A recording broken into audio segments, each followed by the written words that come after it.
पहिले पहिले गौने आयन सासू समझावै लागी, सासू समझावै लगी हो। बहुहरी समझी बूझी रोटिया पोयू खावैया हमरे ढेर बटे हो।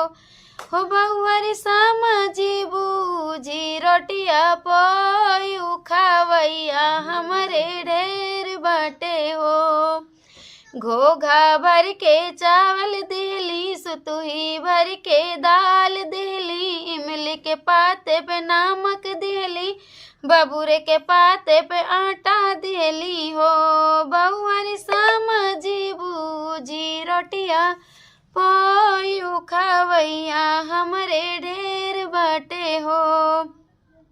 सोलाठी मेहरारू बाटी, सोलाठी मन से धू बाटे, लरिका और गदियाला बाटे, हरे कई हरवावा बाटे, कुकुरा भी लरिया बाटे, ननदी